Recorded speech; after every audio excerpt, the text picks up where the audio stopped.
If you have followed the rules but feel unsatisfied with where that's gotten you, this podcast is for you.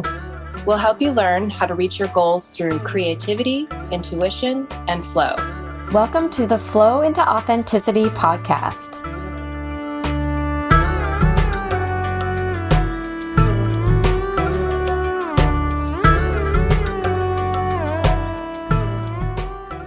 Hello. Hello, everybody. How's everyone today? We're doing okay over here. I've had a migraine this morning, but we're dealing. Yeah. How are you guys? Classic statement from Esther. Classic. My classic statement is that I didn't get enough sleep. What else is new? Yes. How about you, Leslie? What's your classic statement? Probably just being tired in general, just a general state of tiredness. We are just a bundle of joy over here. Right. But Hey, you know what is going to here. help us get out of this funk is our topic today, which I'm really Yeah. excited about. Yes. Before we launch into thinking about play, which is the theme of this episode, I was hoping, Leslie, you could remind us what we were talking about last time in the last episode. Yes. So I'll even go back a little further in the first episode, just so we can connect all the dots and get ready for this exciting topic. In the first episode, we asked people to kind of notice just generally where they might be feeling stuck in their life and then journal about it or free write, maybe talk to someone. And then in that second episode, we talked about how does it feel to be stuck? How does that really feel when you're kind of in this state where you've noticed where you feel stuck, and then how that translates into maybe feeling hopeless or kind of being in this loop of how do I get out of this? You know that there's something that needs to shift, but you just can't really identify what needs to change. And in this episode, we're just going to run with that of you're feeling stuck, you know how you're feeling stuck, and now what are the next steps? What do you do about it? And that is, how do you find your inspiration?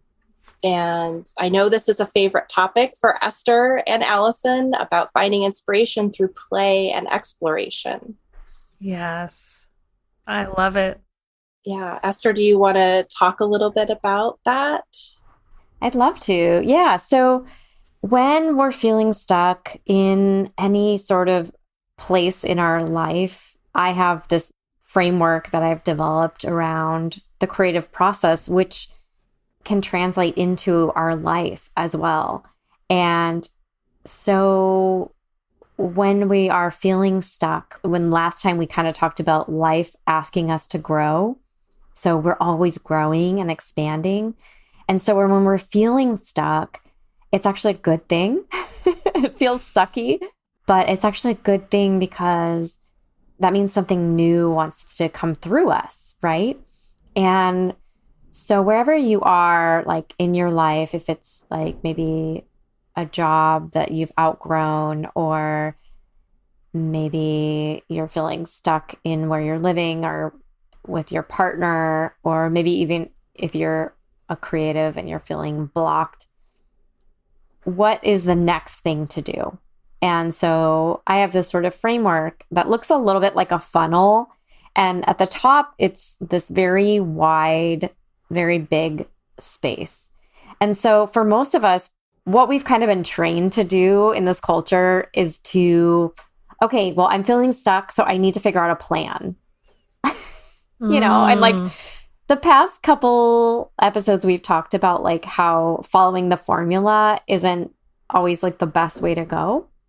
And especially when you're starting something new and like trying to find what that next thing is. We want to get into what I like to call open mode, which is actually, I borrowed this from John Cleese, who, if you know, he's from Monty Python fame, and he talks a lot about creativity, but it lines up a lot with a lot of the neuroscience that I've studied. So instead of going into that very narrow focus of like, okay, I have to find a plan and do like the 10-step plan to find my next job or whatever it is, get into open mode, which is a very curious, expansive, playful, fun, curious, did I already say curious? Exploratory state. That's how important it is. Yeah, curiosity is the key. And the reason why that 10-step plan isn't going to work is that you don't have enough input. Yes. It's like trying to bake a cake when you only have flour. Like, you need to gather some eggs and some chocolate and stuff too. You need more stuff to work with. Oh my goodness. Yes, that is exactly. So the third step is actually opening up to possibilities. It all kind of leads up to that, but we want all of those possibilities. Mm-hmm. Because so we don't want to narrow our focus because you don't know what you don't know. Like our brain, right? Especially our conscious brain, it only wants to tell us what we already know, right? So it already shows us, okay, this is only what you can do next. Mm-hmm. But it doesn't show us all of our unconscious or subconscious or all of the possibilities when we open up to them. So that's what we want to do. And this is how we get stuck in loops too, because if you only know one thing to try and it's not working, then you just keep on going through this loop where you don't get anywhere. So yeah, in order to get out of that loop, you need more things to work with, more ideas, more possibilities. Yes. It reminds me of people saying like the definition of insanity is trying the same thing over and over again and expecting a different result. Yes. So I love that idea that you can't shift if you don't have more options. Right. Your logical mind will always tell you, what you can't do. Right. And so if you are stuck, like I'm not going to say who I'm talking about right now because they're very close to me. But every time I talk about changing a job that they're unhappy with or they're feeling stuck, the answer is, well, I don't know what I would do. This is the only thing that I could do. Yes. Right. And so I have kind of a formula. I'm going to save the formula for maybe another time, but I have a formula that I use with my clients. I have like a little step-by-step process to help you sort of open up to the possibilities that you might not be seeing that can come into your life. But let's get into how and why we step into play and exploration in order to get from that stuck feeling into discovering what's next in your life and being open to what's next. And we can kind of share our stories and how this worked for us as an example of you all out there. Last time we talked about role models and how looking at other people can help us to see the possibilities. So that's another reason why we look to role models or expanders, is like so that we can teach our brain that it is possible to do something different, right? Yes. I'm sure that Leslie has a lot to say about this because you made this. The topic of your story is kind of an analogy for your actual journey to become a writer, because an editor is kind of a classic example of someone who's in that analytical, more closed mode. Mm-hmm. You're not taking in new information. You're analyzing the information you already have and working with that. And being a writer requires you to get in this more creative space where you are more open to possibilities. And that really reflects your story that you were telling us in the first episode, Leslie, about how you went from doing a writing job that really had a lot more editorial aspects to it to really allowing yourself to pursue a passion for more creative writing. So talk to us about that. Yeah. And I'm thinking of tying this into, so we're talking all about how do you find your inspiration? And for me, was kind of twofold of that first way that I was the next steps of one, I was just coming out of a very serious illness and extensive treatment that left me with a very different brain and body. And I had to really accept that I couldn't show up in the world as I once had. And I had to sit with that and kind of grieve that. And then the next step for me was giving myself permission to play instead of going down the logical route of taking an editor certification when I could translate that, use all my other experience to move into something that felt like it would translate a safe path, right? A safe path of doing that versus taking this memoir class that kind of made me light up and like got feeling very excited. I had to give myself permission to take this writing class that then has changed my whole trajectory. So it was about accepting where I was at physically and mentally, and then giving myself permission to get really curious about this type of writing that felt right to me. Oh, I love that part about giving yourself permission. That is so key. How did you make that shift? Because I think so many people out there, like, how do you shift from, because everything in our culture and in our conditioning has told us that we should make the practical choice and that we should do what other people have told us to do. So how do you actually do that? Like, how do you give yourself, I might be going on a tangent here, but how do you make that switch? I mean, I've done it. I'm sure, Allison, you've done it, but I think that's really key. Yeah, I'll try to be as succinct as I can about it. I do think that's a big topic, but for me, I feel like it was a little extreme, right? I kind of feel like my body left me no choice. I had such a severe illness that sort of took me out of the game, right? I couldn't show up for anyone for any reason. I was just trying to survive. And that really causes a reshuffling of priorities. And so as I started to get better, I really just decided that my energy is so precious and my time is precious. Like I just sort of reassessed that I really wanted to lean into things that were going to bring me joy and trust that would lead me to where I needed to be financially, like that things would start to line up if I could lean into allowing myself to feel good and show up. So for me, it was a real physical journey to get to the mental shift because I was very much a rule follower, the formula follower, all of these things. So I hope that answers your question because I feel like that would be an easy thing for me to also go off on a tangent about. I feel like that's why we're seeing the Great Resignation right now, because so many people can relate to what you're talking about. You get to a point, maybe a really low point, maybe you're sick or maybe you have a very ill family member where you really look at what you're doing and you analyze it in a different way and you think about how it's serving you and how it's not serving you and think about the preciousness of life and how we have a choice about how we're going to spend our time. Yeah, so I think that probably a lot of listeners can relate to that story. Yeah, and sometimes it does take a big shift like that. For me, I also have like chronic illness, so that piece about energy, and I think a lot of people actually do get sick from burning themselves out, and they get to that point where they're like, look, I have got to make a change.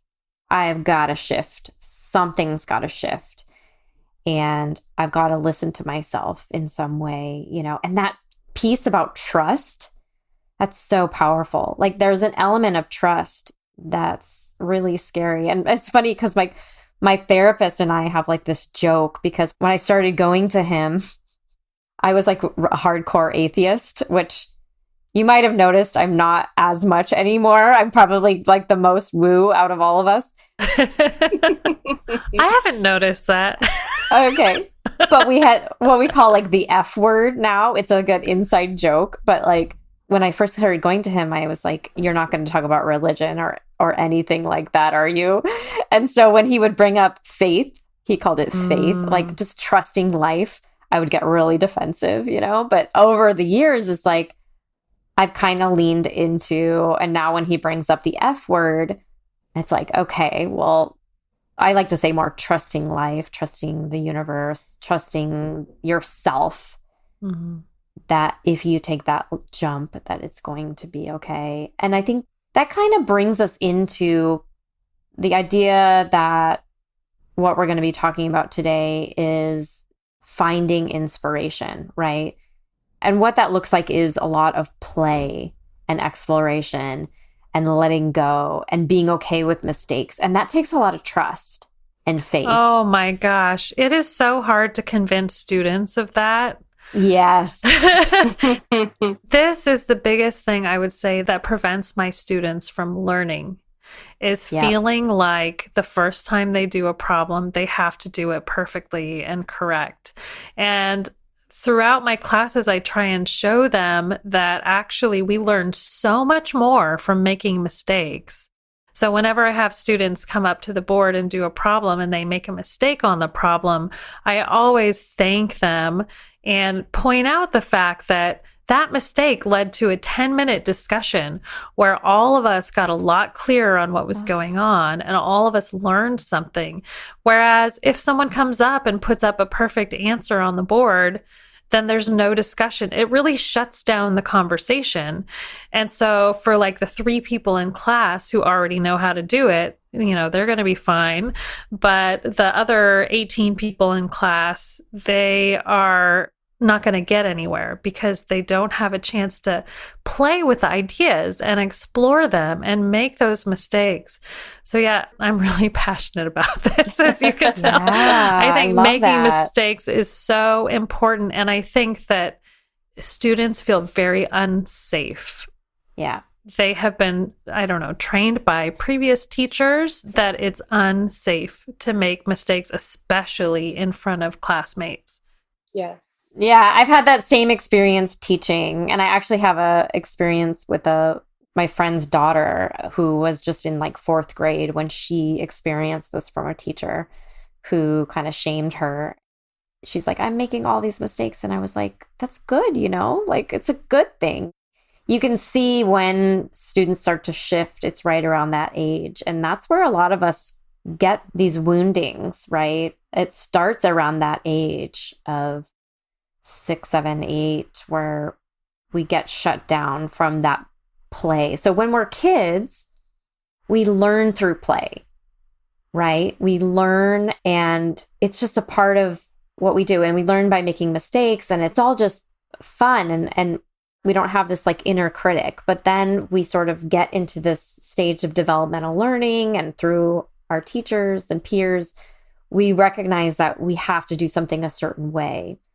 So when we get into this stage of, okay, you're feeling stuck, what's the next step?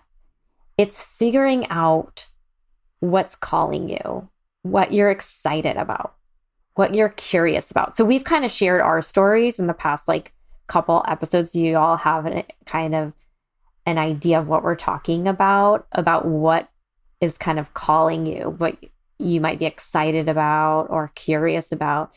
That's what we're kind of leading you into here, is this idea of getting really curious about what is calling you. So you have to start in that big stage where it might feel really chaotic and you might have a lot of interests. So when I work with artists, when they're first starting out, they like a lot of things. They are trying all these things. They're taking a lot of classes. And Leslie, you can probably relate to this in their past, like when you first started out, kind of coming back into writing, taking a lot of classes, figuring out what jives with me, what like resonates with me, what's calling me. And actually, I'd love to hear your story, Leslie.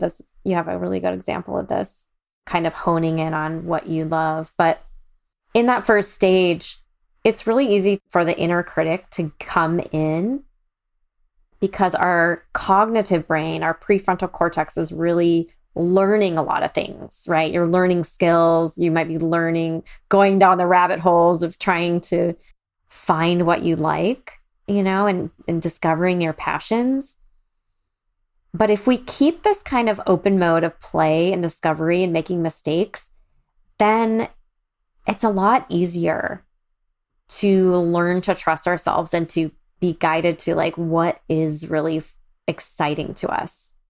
Yeah. I'm picturing those word clouds that were really popular. Like when you put it, plug it in and all these words, I'm picturing in the funnel, all your curiosities, right? And you're just kind of gently letting it come in and not being too quick to filter out any of those things. So tuning into that, it might feel chaotic, but if you can reframe it as sort of exciting, right? Yes. Reframe. Yep. And I have this area in my house that in our family room, that's sort of like the creativity desk or whatever. We have all these different art supplies and stuff. And on this on the wall, it says, follow your curiosity, right? Because I'm always trying to foster this in my son. And that's what I think of is just follow your curiosity. Don't be too quick to edit out and really tune into that, what is making. And I would really like to hear, Allison, your story about allowing yourself to transition, because you're in a mathematician, right? Which is feels like the opposite of what would be encouraged, and maybe was a little counterintuitive for you too at first. I'd love to hear how you shifted. What is really interesting is play is an essential part of math research. You cannot do mathematical research without playing. And this is something that is counterintuitive, because people think of mathematicians as, 100% logical beings. And you do need to apply logic to the situation, but you can't get new ideas for how to solve problems that have never been solved before unless you play around with the objects. So instead of playing with toys, we're playing around with mathematical ideas. And when I first start a research project with research students, I try and choose problems to think about that are kind of like what I call a mathematical sandbox. So what I might do is invent a new object. There's something called a virtual knot, and there's something called a knotoid. Well, what would a virtual knotoid be? Okay, so this is a totally new mathematical object, and we don't know anything about it yet because we just invented it 10 seconds ago. So we're going to throw this in the sandbox, this new toy, and let's all play with it. Let's look at some examples. Let's see how they behave if we do this or that to them. Let's see if we can apply this technique that we would use for virtual knots to this new kind of object and see if it works, or if not, how can we tinker with it to make it work? So I love creating these sandboxes where we just have a new toy to play with, and we play with it with our brains using some mathematical techniques that we already know how to use. One technique would be to look at an example and just manipulate it in different ways to see how it behaves. And this is all extremely playful, and you cannot get anywhere with learning something new about mathematics unless you have this process of taking these ideas and playing with them in different ways. So I love that you asked me this question, because I think it's a really common misconception about math that it doesn't involve creativity. Yeah. And creativity is absolutely essential to the mathematical process. And what makes me sad whenever I tell people this is it makes me sad that people don't know this, because maybe the way mathematics is taught at an early age, it really tries to hide this aspect of math. So I wish people knew it. I wish the way we taught math really emphasized the creative aspects and encouraged students to play with ideas.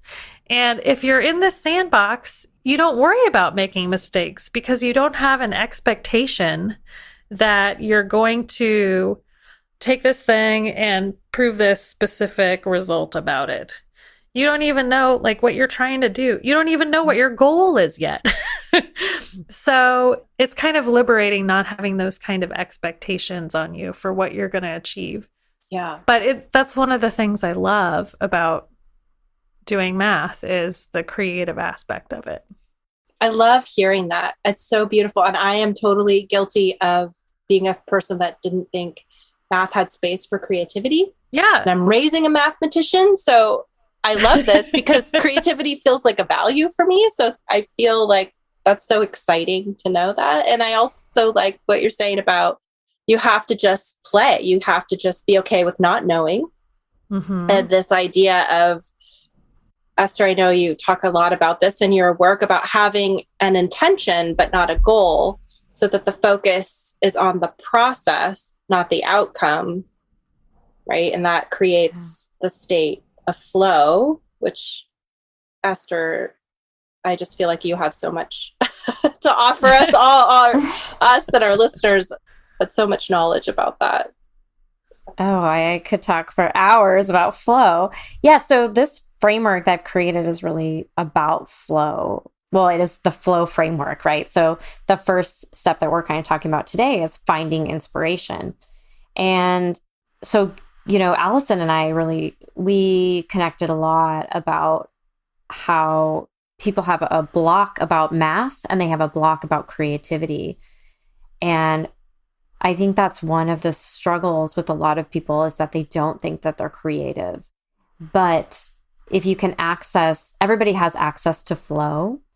And so, so part of the thing about flow is that it's highly studied. So if you don't know what flow is, it's a state of consciousness when you perform at your best. You are in a state where time kind of stands still.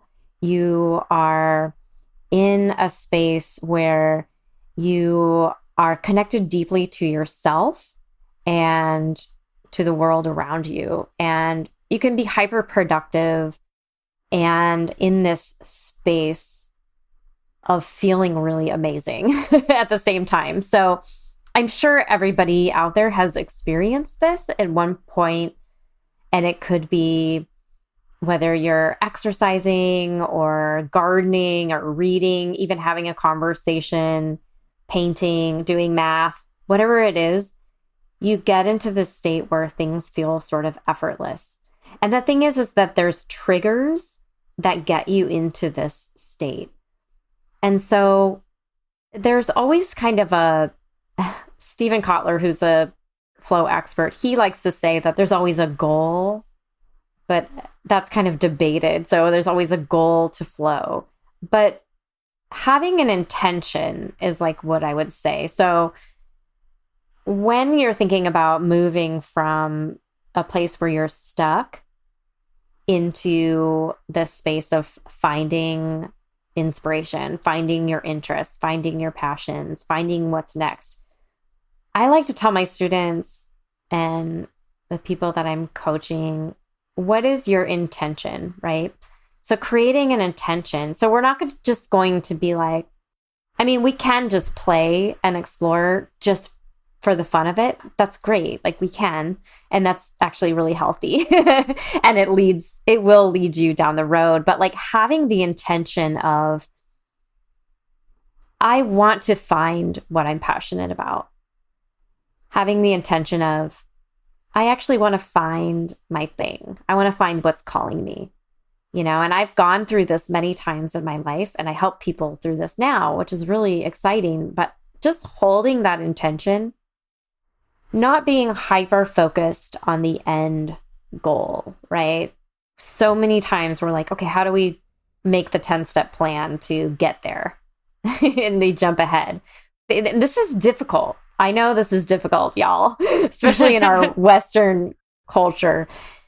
Holding the intention while at the same time letting go and being free to play and explore. Ooh, that is hard. And trusting, right? How does that show up for you in your painting? I love these analogies because like your math and classrooms analogies, it flows so well. And that's kind of why I created this framework, is like the creative process, it mirrors the process of life. So I love abstraction and exploration, and it's like one of my core values. So in my process, I spend a lot of time in the exploration phase. I was just having a conversation with my artist friend yesterday, and I was like, I want to try all these things. And so we're always going back to the top, this part. We're always going back to the top of the funnel, where I'm now starting a new collection. So I'm back at that exploration phase. Okay. So every time we start something new, every time we start a new job or search for a new job or start looking for the next place to live or whatever it is, we're always going back to that exploration phase. So now I'm going back to the exploration phase. So I was telling my friend, I have a bunch of stuff that I'm working, like exploring different mediums. And I feel like a freak because I get so excited about all these different things. And I have to actually be very loose. And it's taken me a lot of time to get to the place where I can be very loose, very exploratory in this first stage, and then start to narrow it down to find that more focused, right? When you get into having a more finished piece.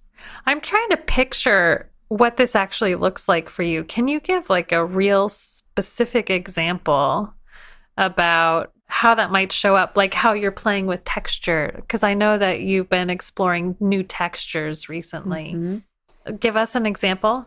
Yeah. So I've been working with these mediums, so like gel mediums or even like joint compound that you use for like your house. So I've been like doing these mixtures of different kinds of compounds, different kinds of mediums, and doing little explorations, right? Oh, okay. Like dabbing different ratios of different materials on different parts of a board and seeing like what happens with the effects. Yeah, kind of like you were talking about in the Sandbox, right? Yeah. So the second part of this framework is letting go of expectations. So you want to like let go of what you think the outcome might be and really just be exploring at this stage. Mm-hmm. And so I'm finding inspiration because I went to all these galleries, I'm looking online, and I have a whole bunch of inspiration from artists that I really love. And you start noticing, I think what I'm attracted to with these three artists is that I'm seeing more texture in their work. Yeah.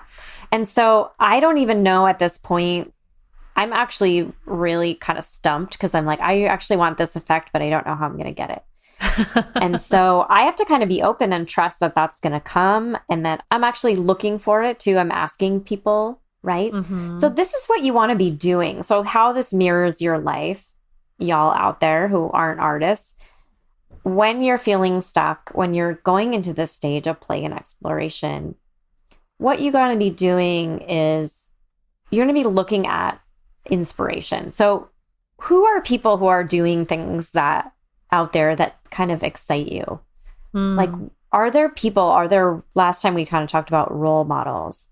Are there role models out there that are people who their lives are kind of inspiring to you, or they are doing things that make you kind of jealous? Or are there topics that you just get really excited about? Yeah. Can you dive into that space and maybe take a class and maybe like explore that kind of, Leslie, like you're talking about? You don't know what's going to happen, but just explore it and see what comes. Yeah. Right? What comes, and leave space for being in that open mode, just that exploratory state of maybe even contacting that person who you follow on Instagram that's like doing cool things in their life and be like, how did you get there? Or being in that really exploratory state. And I think it's important to note, I feel like I'm still in this stage, right? I'm still in the beginnings of my shift, of my flow into authenticity, as it were. And I think it's important to note for listeners, like, this can feel very scary.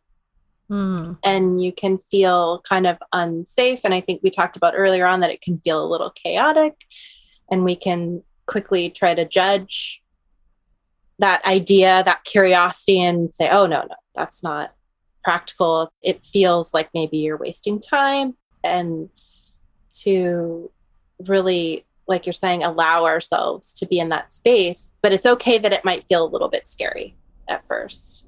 Yeah.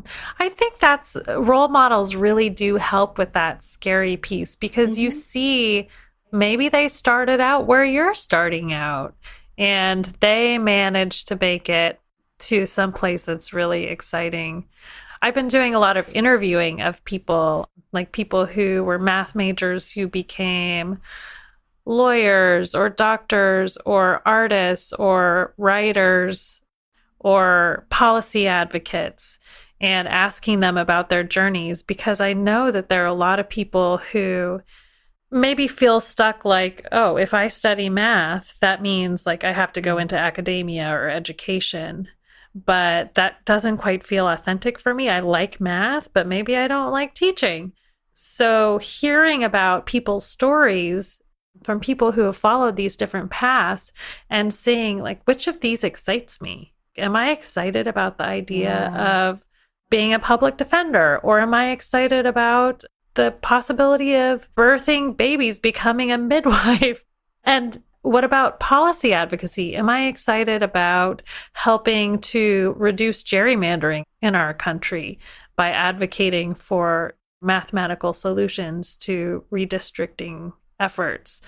So being able to see what other people have done, starting from the same place where you're starting now, that could be really powerful, because it helps you feel like you might have some safety in beginning to explore those different possibilities. Yeah, again, it like helps your mind to be able to see the possibilities, right? To show your mind what's possible. It's so beautiful. And I want to come back to what you said, Leslie, about feeling safe. So another part, when I work with my clients on getting into this space of finding inspiration, connecting to yourself, we're reconnecting to ourself is what we're really doing. So another phrase is finding your creative essence, right? We all have this sort of, like we talked about last time, your essence, like what makes you unique. And part of that is beginning to feel safe in your body. And some of that is working through trauma or getting to a place where you're financially feeling safe and secure, where you're physically well. Like, Leslie, you had to get to a place where you're physically feeling well. I worked with clients where, creating a space, a room in their house where they feel safe to create. For me, I had to work through a lot of trauma. So I was working with my therapist. For me, my breakthroughs didn't really happen until I worked through my trauma and did a lot of inner work to be able and release some of those layers like we talked about last time, those layers that kind of build up, that keep you from shining your real essence. So part of this process of finding inspiration or finding your essence is creating that safe space for yourself, I think is really, really, really important. And I work really deeply with my clients on this, doing like inner child work, doing inner work.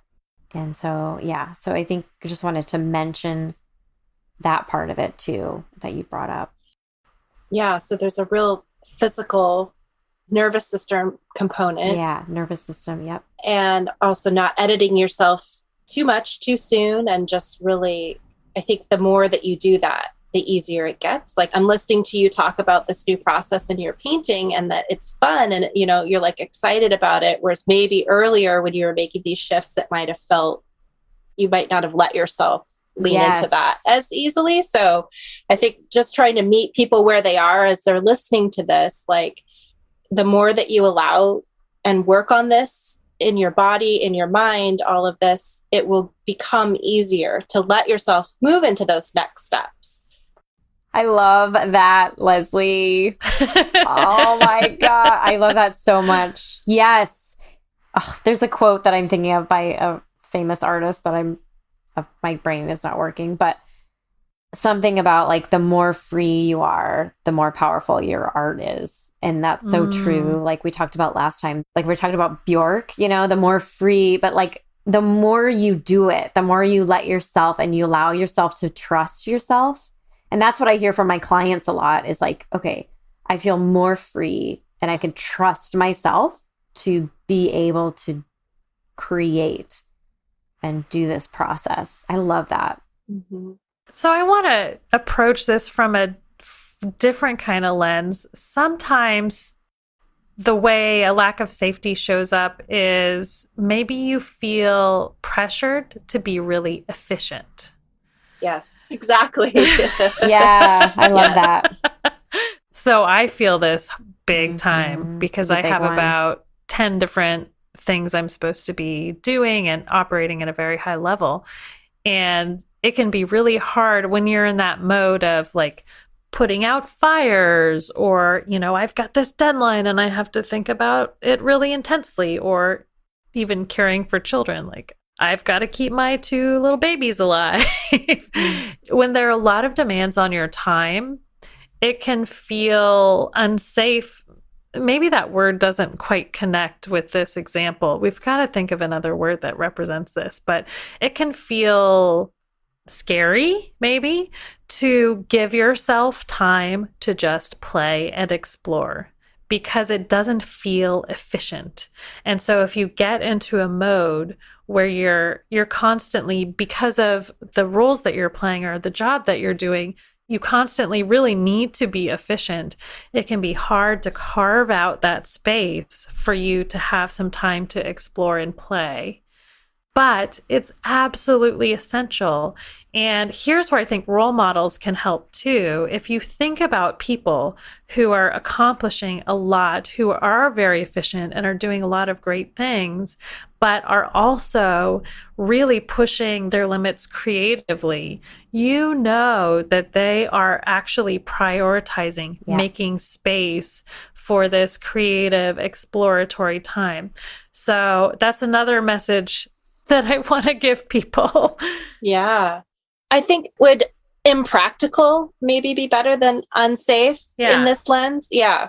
So it feels like, oh, it's not practical to do this right now. I need to do X, Y, and Z. I had to deal with that a lot in my mind. I'm sure you did too, Leslie. Like I had to really deal with that. And my clients too, they always are kind of dealing with this of, my mind was and still is telling me, okay, it's not practical to paint. Mm-hmm. Like it's really not, right? Yeah.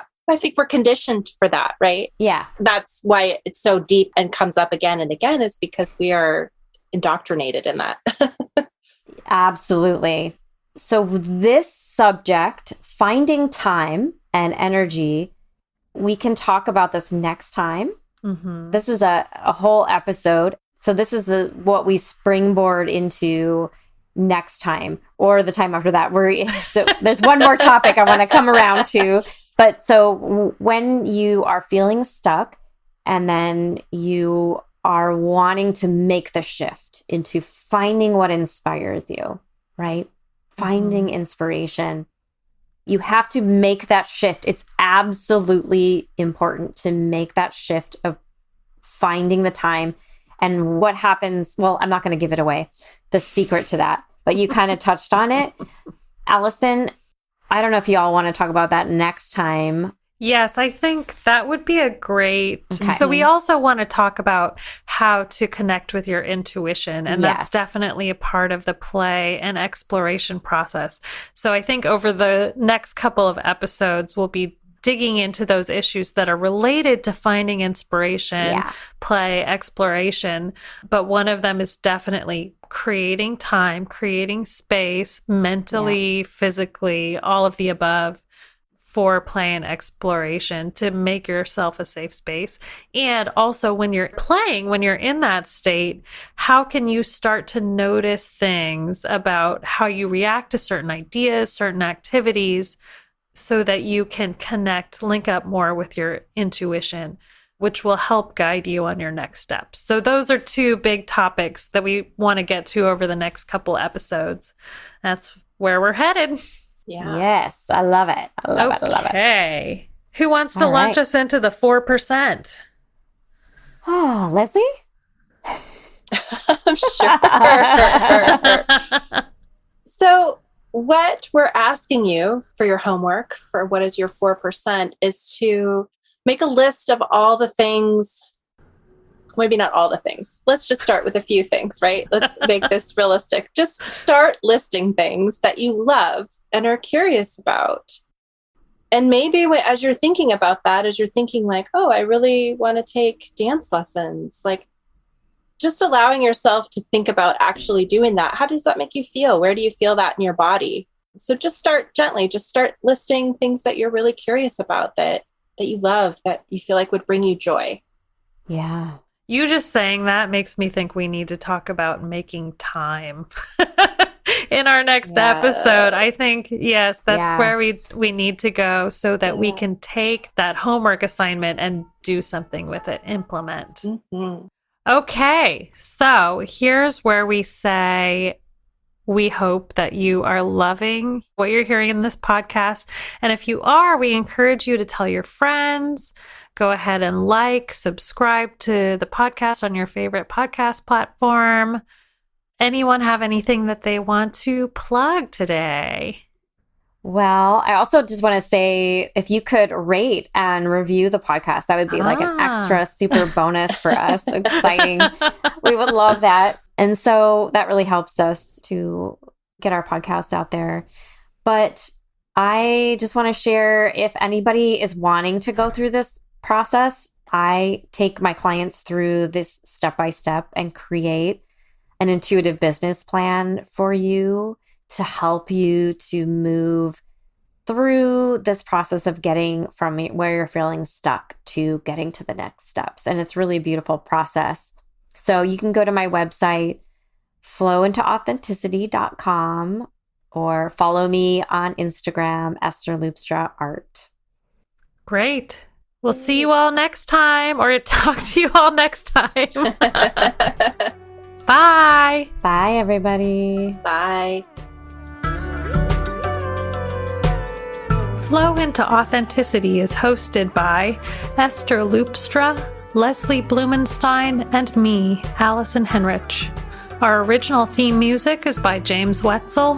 Podcast editing is by Dave Visaya.